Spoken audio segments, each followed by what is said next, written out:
On a sorti une super gamme de planches e-sup, planches gonflables de stand-up paddle, que je vais vous présenter. Voici la version shortboard. Avant toute chose, pourquoi acheter une planche gonflable de e-sup Gong? Tout simplement parce que dans pas très longtemps, ça fera 40 ans que j'aurai fait ma première planche de surf. Et en fait, souvent on pense qu'une planche gonflable, ça n'a pas besoin d'être précis. On pense aussi souvent que quand on est débutant, on n'a pas besoin d'un shape très perfectionné. En fait, c'est tout l'inverse. Si vous me donnez à peu près n'importe quelle planche gonflable, avec le modeste niveau que j'ai dans l'eau, je vais y arriver. Par contre, quelqu'un qui est débutant, quelqu'un qui est en progression, quelqu'un qui veut prendre une vague en travers avec une planche comme ça, s'il n'a pas une bonne planche, une planche vraiment faite par un surfeur, un shaper, moi ou un autre, mais quelqu'un qui connaît parfaitement son métier, qui sait faire un template hyper ajusté à ce type de contraintes que sont des volumes, des épaisseurs constantes et des rails ronds, ben ça va être hyper compliqué de réussir à s'en sortir si on n'est pas sur une planche vraiment faite par quelqu'un qui est spécialiste de ce métier. C'était une aparté, mais c'est un point qui est quand même très important parce que moi j'attache beaucoup, encore une fois, d'importance au fait de faire des planches performantes. Et on a des gens qui sont champions du monde, on a des gens qui ne le sont pas. Moi je ne l'ai jamais été, je ne le serai jamais. En revanche, l'exigence constante, c'est d'avoir un niveau de performance dédié au programme et dédié à la personne qui va se servir de la planche. Donc une planche de débutant, ça doit être hyper perfectionné, ça doit être hyper performant, performance adaptée au début d'une pratique. Donc ça c'est un aparté que je voulais faire sur les planches gonflables parce qu'il y a un petit mélange des genres qui consisterait à dire que tout fonctionne. C'est absolument pas vrai, tout flotte. Mais flotter, c'est pas surfer. Flotter, c'est pas ramer avec un certain équilibre. Flotter, c'est pas avoir du confort. Flotter, c'est pas avoir un truc qui est rigide. Voilà, il y a quand même une nuance entre un truc qui se gonfle et un truc qui est fait par un professionnel du monde du surf, du monde du stand-up paddle. Pour en revenir à ma bestiole là, on a une technologie qui fait que nos planches sont parfaitement rigides. On met beaucoup de confort dans le pad qui est très doux, mais à la fois qui permet de ne pas glisser. Donc on ne fatigue pas les pieds avec un grooving agressif. On a une poignée ultra confortable qui est facile à attraper et on ne se blesse pas les pieds si on se prend dedans parce qu'elle est souple. On ne s'abîme pas les mains, on ne s'abîme pas les pieds. On peut s'allonger dessus, ce n'est pas particulièrement détestable comme une poignée qui serait rigide. Ça, c'est la planche qu'on appelle shortboard. La particularité de cette planche, c'est d'avoir un joli rocker qui permet d'exploiter les vagues relativement creuses, voire très creuses avec nos team riders, notamment aux Canaries et à Tahiti, où là ils sont dans des vagues vraiment énervées et ils s'éclatent avec ce genre de planche. C'est des sessions rigolades où vraiment on y va pour le fun. L'autre particularité de cette planche, c'est le montage de dérive, où là on a un montage avec des box FCS, deux qui sont des dérives qui se clipent. Vous pouvez donc mettre des dérives hyper haut de gamme, les plus haut de gamme du marché, sur ce type de planche. Et quand on sait que sur une planche, 50% des performances sont liées aux dérives, ben si on a des dérives toutes molles, toutes souples, qui sont mal attachées sur la planche, ça ne marche pas. D'entrée, vous éliminez 50% des performances. Donc sur cette planche, grand confort, technologie super rigide, super solide, un montage de dérive très haut de gamme, un rail ici semi-rigide qui vient traiter simplement l'évacuation de l'eau pour essayer de gagner en vitesse et en réactivité. On a une planche qui va un petit peu plus popper quand on va appuyer dessus et vouloir monter, descendre dans la vague. Elle va moins tirer d'eau. Ça ne veut pas dire que les rails ronds empêchent de tourner. Un rail rond, on en voit sur beaucoup de planches de surf. Sur les longboards, on a des rails qui sont très très ronds, voire encore plus ronds que ça, plus effacés que ça, pour bien rentrer dans la vague et pas être au-dessus de la vague. Donc c'est pas un inconvénient d'avoir des rails ronds. Ce qui peut être relativement gênant, c'est d'avoir des rails ronds et épais, parce que du coup, ils vont tirer beaucoup d'eau. Donc pour éviter de tirer trop d'eau sur des programmes où on veut des planches qui glissent vite dans la vague et qui dépassent la vague pour ne pas la subir, eh bien, on ajoute cette portion de rail dite semi-rigide qui permet quand même de rouler et d'avoir une arête vive qui élimine l'eau très nettement et qui tire pas, qui la retient pas, qui tire pas d'eau. Voilà, la planche shortboard outline avec un nose qui permet de gérer la pente, même si on venait à toucher, de ne pas coller trop longtemps pour vraiment pouvoir monter et descendre, s'engager dans des vagues un petit peu plus creuses qu'avec les autres planches.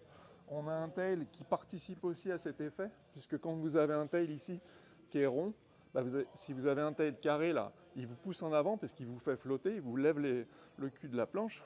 Là, vous avez un tail qui est relativement rond, donc vous pouvez serrer la courbe, fermer le virage, et c'est pour ça qu'elle a des caractéristiques de shortboard. Et en plus, elle est hyper équilibrée. Alors là, je pense que j'ai fait un tour de magie. Voilà pour la planche shortboard ISUP 2025. Comme on est des surfeurs, on a un shortboard et on a aussi un longboard. Longboard qui est l'essence même de ce que l'on, d'où on vient, ce que l'on aime dans le surf. Et du coup, j'ai voulu le retranscrire dans une version gonflable. On retrouve les éléments caractéristiques de la gamme ISUP, c'est-à-dire un pad extrêmement confortable, texturé mais pas douloureux sur des longues balades. Petit aparté d'ailleurs à nouveau. Toutes les planches gonflables permettent de faire et du surf et des balades. La question c'est combien d'un côté, combien de l'autre. Il y en a qui vont être 99%, c'est le cas de celle-ci parce qu'elle est très courte, surf, et 1% et un peu plus balade parce qu'on peut toujours se balader, c'est pas forcément désagréable. Et d'autres planches qui vont être à l'inverse, les planches de race vont être 99% balade entre guillemets, rame, et 1% surf. Mais on peut surfer avec une planche de race, on peut se balader avec une planche dite shortboard. Il n'y a pas de restriction, donc ce sont toujours des planches très agréables, très polyvalentes, très faciles, très utiles, très pratiques et très solides.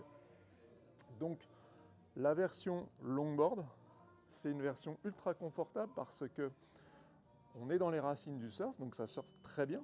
Mais c'est aussi super agréable parce que là, si tu regardes, Quentin, on a un nose avec un pad qui va vraiment jusqu'au bout parce que le but en longboard, c'est de venir mettre les pieds par là et glisser sur le nose dans la vague. Donc du coup, ici, on vient mettre les pieds. Mais ça veut dire qu'on peut aussi mettre un enfant très confortablement, le toutou très confortablement aussi. Et un enfant pourra se tenir, le toutou un peu moins, mais un enfant pourra se tenir ici. Vous, ces poignets-là, ils vont vous aider à passer les vagues. On appelle ça des poignées tortues parce que traditionnellement en longboard, quand les vagues sont trop grosses, on attrape les rails, on se retourne et on fait la tortue. La vague passe par-dessus et on se remet. C'est pour ça que j'appelle ça des poignées tortues. Vous avez les poignées, toujours la poignée centrale qui est très confortable, très douce, très souple. Vous n'allez pas vous blesser dessus. Le kicker au tailpad. Et puis ici, une poignée pour venir retenir la planche, parce que ce qu'on ne veut pas, c'est que vous la reteniez par l'anneau, ça peut être dangereux, donc ne faites pas ça. Sur cette planche, on a simplement un box US, hop là, simplement un box US, parce qu'on est dans un type de glisse très traditionnel qui ne recherche pas la nervosité, on cherche à glisser, profiter de la vague, se déplacer sur la planche, faire des pas croisés, prendre des postures, profiter vraiment de la glisse. On a à nouveau nos rails ronds sur l'avant de la planche, sharp sur l'arrière, avec un edge bien net, semi-rigide qu'on peut quand même rouler. Donc on a une planche qui glisse bien dans la vague et qui ici laisse l'eau s'échapper et permet d'accélérer. Sur cette planche, ce qu'on retrouve, c'est un outline type longboard avec un nose rond qui offre de la surface. On peut vraiment venir poser les pieds sur le nose et garder de la portance sans enfourner et couler. On a sur l'arrière un tail qui est arrondi dans cette portion-là pour à nouveau pouvoir faire des courbes très faciles, entrer dans la courbe, inscrire une courbe sans devoir forcer. Donc ce n'est pas des planches faites pour accélérer fort, c'est des planches qui sont faites pour tourner court. Donc on peut tourner plus long, mais on peut tourner très court. C'est vraiment des planches typées surf. On est dans du 80% surf, 20% balade avec ce type de planche. Modèle que j'affectionne particulièrement ensuite, c'est la Allround, qui est typiquement le modèle 50% balade, 50% surf. Et alors ça, peut-être ça paraît pas, mais c'est une super planche pour faire du surf. Ça marche vraiment très bien. Ça garde de la glisse, principalement à l'inverse des deux planches que je viens de vous présenter, parce qu'elle a un square tail. Et du coup, ce square, ici, là, ça amène beaucoup de surface ici, là. Cette surface-là, elle vous projette en avant. Comme la planche est assez longue, eh ben, ça donne beaucoup de glisse, beaucoup d'inertie, d'allant dans la vague. Et du coup, bah, si par exemple vous faites un cutback, vous n'allez pas le faire très court, contrairement aux deux autres planches. Ce n'est pas une glisse radicale. Mais en revanche, vous allez garder votre vitesse durant la courbe. Et c'est une des seules planches gonflables où on peut vraiment faire des S-turns, quoi, venir tourner. Alors, c'est évidemment pas un shortboard, on ne s'enflamme pas. Mais on peut vraiment faire des virages sympas avec cette planche. Et on peut vraiment surfer au sens strict du terme. Toujours le même principe, on a un pad extrêmement confortable, des poignées un petit peu de partout sur la planche, poignée tortue, poignée au nose pour passer les vagues, pour la tenir, pour la retenir, pour la transporter, pour que les enfants par exemple puissent un à l'avant, un à l'arrière, transporter la planche, la mettre dans l'eau et s'en servir de plongeoir ou aller à deux, s'amuser, sauf par vent de terre. On a des sangles ici réglables pour venir caler la gourde, le sac, le chat. Non, pas le chat. Le chat, il n'aime pas. Non, j'ai essayé, ça marche pas. On a, je plaisante. On a du coup notre outline qui est très porteur à l'arrière, effilé à l'avant, donc ça marche en balade. Ça vient pas trop taper, buter dans le clapot, c'est reste très agréable. On a quand même un truc qui est sympa, c'est qu'on a de la surface devant les pieds. Ici, là, on a de l'appui. Donc on a les pieds qui sont généralement sur une planche gonflable juste derrière la poignée quand on rame. Et du coup, cette surface ici, là, elle permet de ne pas basculer en avant à la moindre faute. On a vraiment de l'appui, c'est tranquille, c'est vraiment très rassurant. On a une autre planche que je voudrais vous montrer. C'est la version cruising. Et là, on aura fait le tour des 3 planches les plus pratiquées, les best-sellers de chez Gong. La version cruising, où là, on va être à nouveau sur un mix tout à fait possible de surf et de balade, mais on va être sur du 80% balade, largement 80% balade. On a pour ça un nez très étravé, si tu regardes, voilà. On a un nez type entre guillemets kayak. On a un nez très étroit qui va du coup, qui va pas moustacher, il va pas moustacher dans le clapot, il va bien fendre le clapot, accélérer. Il va pas faire de faute, il va pas buter dans le clapot et vous renvoyer en arrière, vous faire comme ça des mouvements sans cesse avant-arrière. Donc c'est très agréable en balade. Tous les accessoires pour se balader, comme sur la all-round, on a les poignées devant, derrière, côté poignée tortue, toutes les sangles, la poignée au centre, super confort, le pad qui grippe parfaitement bien, mais qui est velvet, quoi, qui est très confortable, qui est très doux aux doigts. C'est vraiment super agréable. Ça a été travaillé, c'est bien pensé. Et ensuite, on a un outline qui garde de la rondeur au tail. Donc, si je la mets de profil, on voit que là, presque on a un tail de shortboard en fait, comme celle qui est derrière moi ou comme la longboard.